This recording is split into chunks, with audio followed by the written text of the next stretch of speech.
Between 10 and 12,000 years ago, the glacial ice sheets that once covered the land we now call Iowa began to retreat. Gradually, the climate began to warm. As it warmed, the spruce and pine trees that grew during the glacial period began to die off, and prairie gradually established itself across the landscape.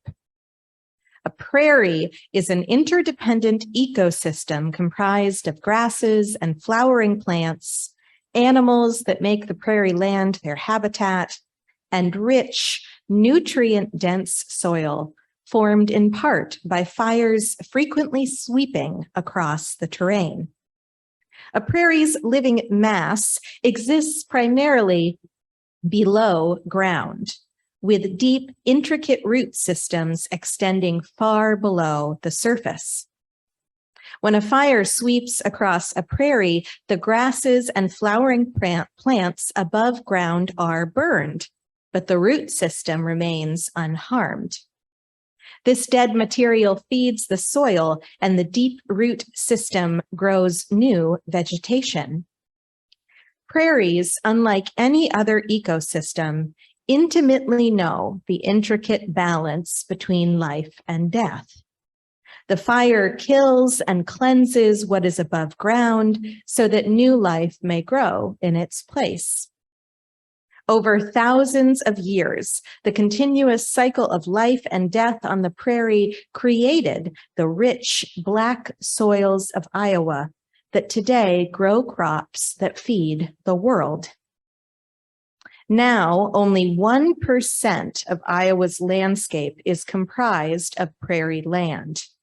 Agricultural methods that lack diversity are threatening the health of our state's once unrivaled soil. Corporate farming and urban sprawl are eating up what could be reconverted into prairie land. Our ignorance about the essential nature of prairie ecosystems is threatening their already tenuous resilience. Losing the prairie for good would mean losing the genetic and biological diversity that is essential to a healthy Earth. There is a considerable movement of Iowa folks devoted to protecting the scant remnants of the original prairie that persists, restoring prairie encroached on by non-native plants, and reconstructing prairie on land it once inhabited and lost. Those devoted to restoring Iowa's prairie lands have perhaps been touched not only by the unique beauty of an open prairie, but by the way the prairie demonstrates themes of the human experience, such as resilience and rootedness, magnificence and purpose, and life and death. A friend of mine has devoted a section of his own property to restoring prairie land. After a particularly brutal year, personally and collectively, he got his first tattoo, a yellow coneflower, some of its flowers in full, glorious bloom, other stalks broken by some unknown force. The roots, spindly and abundant, travel down the length of his forearm, spanning a much shorter distance than the root system of an actual yellow coneflower. A monarch butterfly alights from the plant.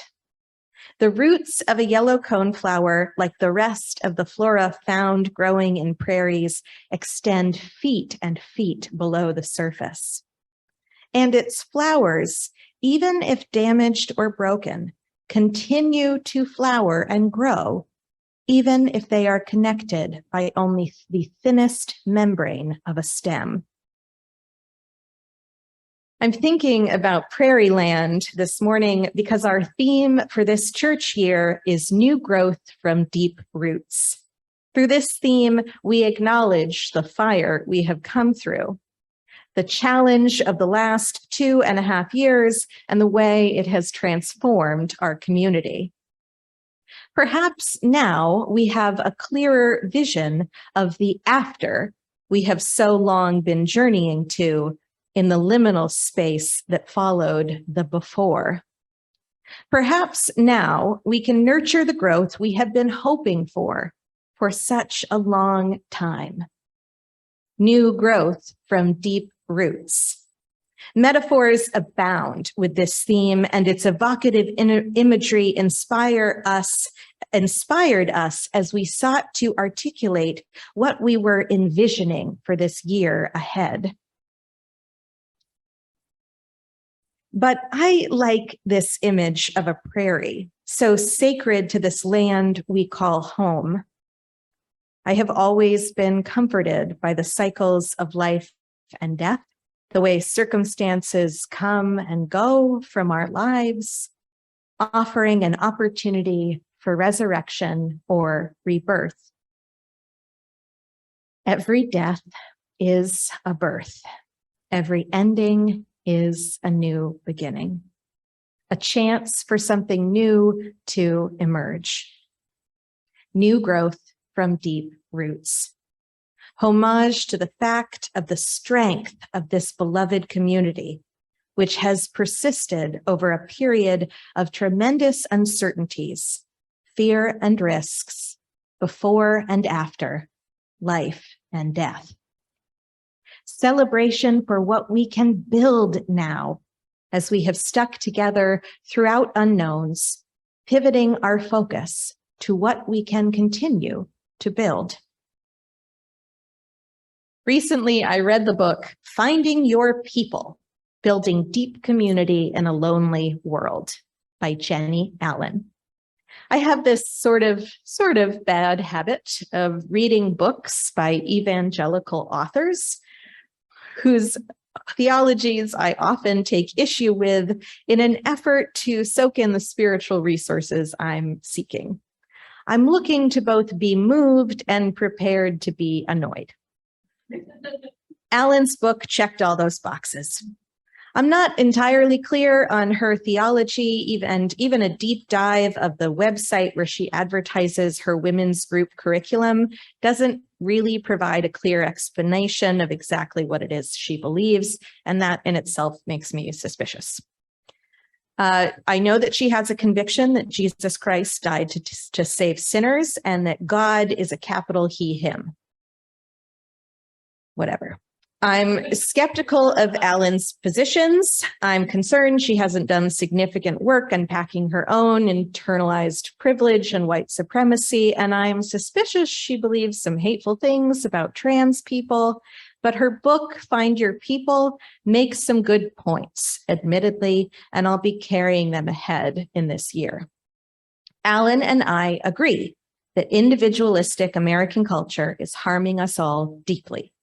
She would probably call individualism a sin, and if you'll recall my Reframing Sin for UU's sermon several months back, I would agree with her. She thinks that the nuclear family as the be-all, end-all of one's community is a tremendously raw deal. We are definitely in agreement about that. I won't get into the weeds about what we don't agree on because we have a lot of fun things planned this afternoon and a packed service already. Don't look at the clock. But if you want to hear me rant about how evangelical Christians miss the point in so many ways, find me after service. I'd be happy to talk to you about it. Allen believes we need to reconstruct the villages our ancestors lived in, and the villages many cultures today continue to live in, cultures that are measurably happier, have higher quality of life, and live longer. This is for the good of our well-being and, frankly, our collective salvation. I agree with her there, too. Our methods regarding how to go about building our villages differ. She seems to sort of miss the point that a lot of the folks in her village are there because she has the privilege to pay them to be there.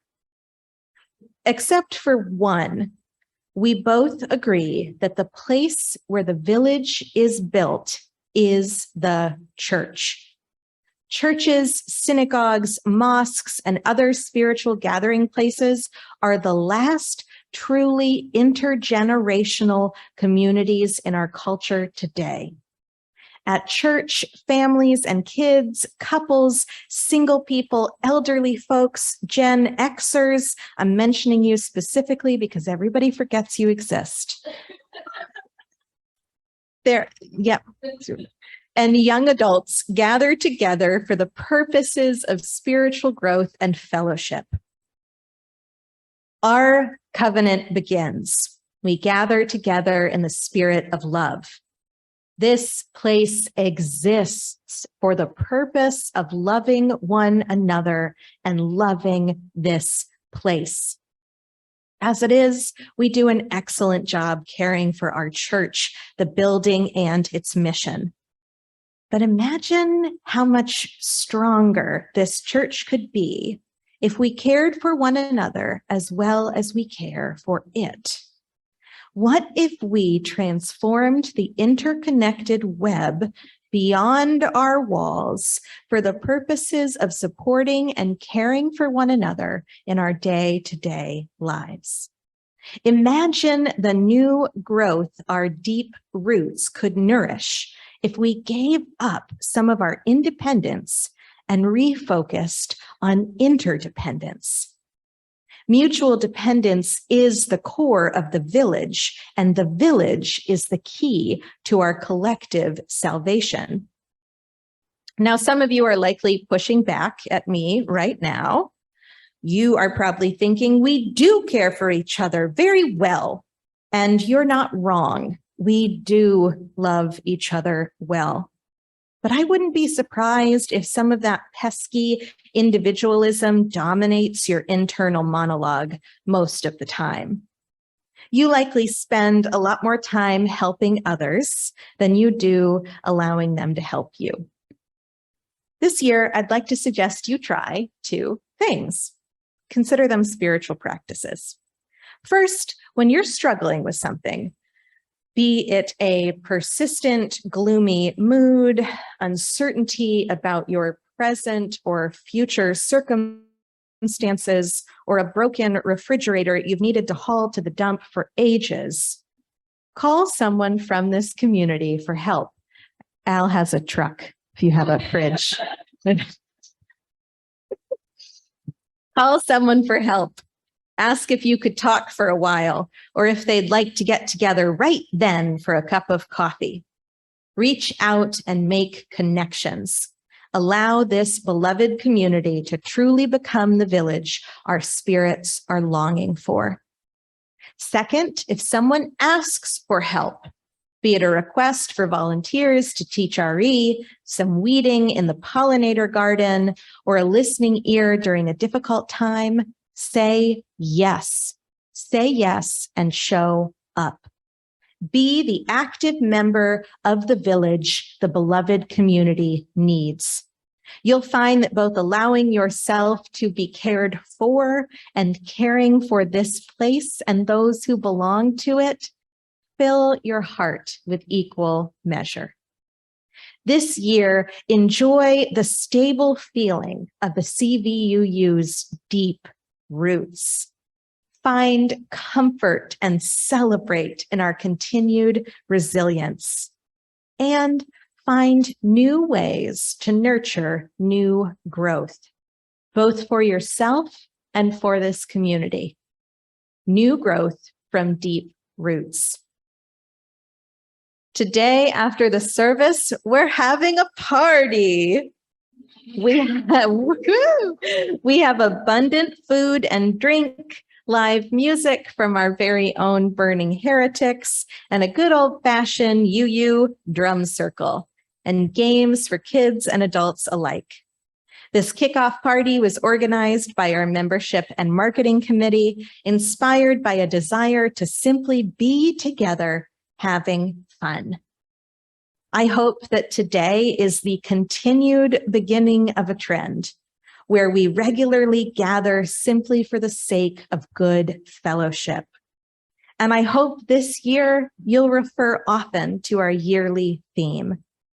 I know that I'll be meditating on the evocative imagery and the promises within the metaphors in the year ahead. I am so proud of this community, and I am so grateful for all that we have weathered these last 2.5 years.